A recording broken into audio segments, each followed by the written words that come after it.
आप लोग फिजिक्स देखिए, हम शुरू कर रहे हैं। पहली यूनिट है, आज स्टार्ट करेंगे आप लोगों की फिजिक्स।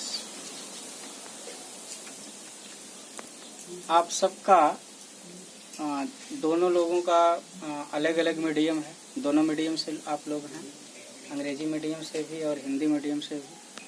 हम ये कोशिश करेंगे कि टर्मिनोलॉजी अंग्रेजी की भी यूज होती रहे, तो समझ में आता रहेगा, इसकी गारंटी।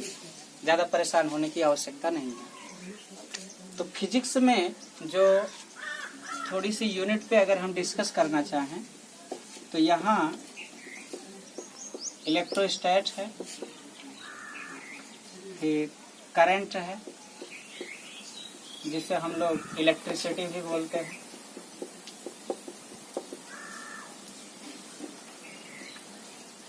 मैग्नेटिज्म है,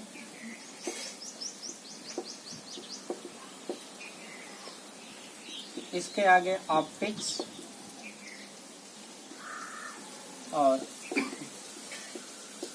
मॉडर्न फिजिक्स।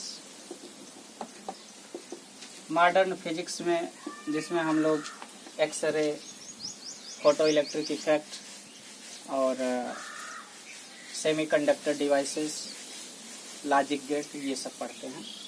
तो यहाँ तक तो लास्ट में हम पहुँचते हैं। अगर इतने सारे यूनिट को एक साथ देखा जाए तो इसमें केवल ऑप्टिक्स को हटा करके, ऑप्टिक्स को हटा दीजिए, प्रकाशिकी को हटा दीजिए, तो बाकी जितनी 4 यूनिट आपको दिख रही हैं, इलेक्ट्रोस्टैट, करंट, इलेक्ट्रिसिटी, मैग्नेटिज्म और मॉडर्न फिजिक्स, सारा फिजिक्स का कॉन्सेप्ट चार्ज के इर्द गिर्द ही चलता है, आवेश के इर्द गिर्द। जब आवेश रुका रहेगा, चार्ज रुका रहेगा, when the charge in its stable situation, in its stable position, तो इलेक्ट्रोस्टैट हो गया।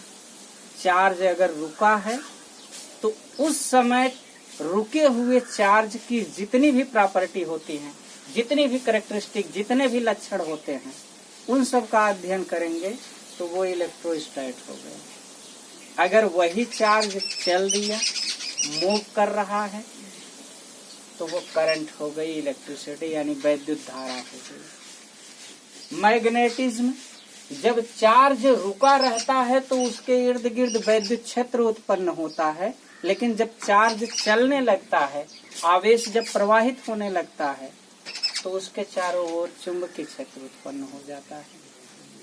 और जब हम मॉडर्न फिजिक्स पर आते हैं तो अब ये चार्ज, ये आवेश सूक्ष्म रूप से डिजिटल डिवाइसेस जो होती हैं, छोटे छोटे जो इलेक्ट्रॉनिक यंत्र होते हैं, उनमें किस तरह से वैद्युत आवेश प्रवाहित होता है, उसका अध्ययन किया जाता है।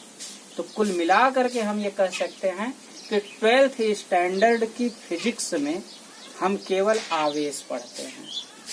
केवल ऑप्टिक्स को हटा दिया जाए, एक यूनिट को हटाया जाए, तो हम केवल आवेश को शुरू से लेकर के अंत तक यही पढ़ते रहते हैं।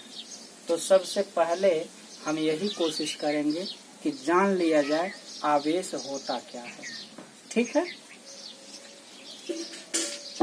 आवेश क्या होता है, इसके क्या लक्षण हैं, इन सब का अध्ययन हम लोग अपनी पहली यूनिट में करते हैं और इसे कहा जाता है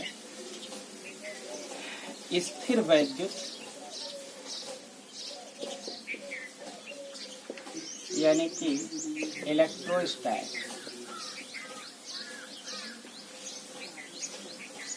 इलेक्ट्रोस्टैट में हम सबसे पहले बात करते हैं आवेश की, यानी कि चार्ज की। देखिए, इसके पहले, इसके पीछे की एक छोटी सी कहानी है।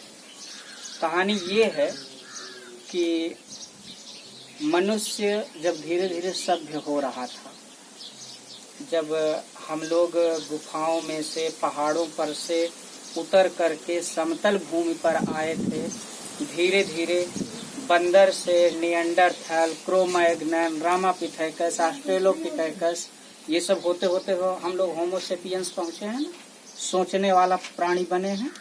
तो जब हम सोचने वाला प्राणी बने तो हम लोग धीरे धीरे सभ्यता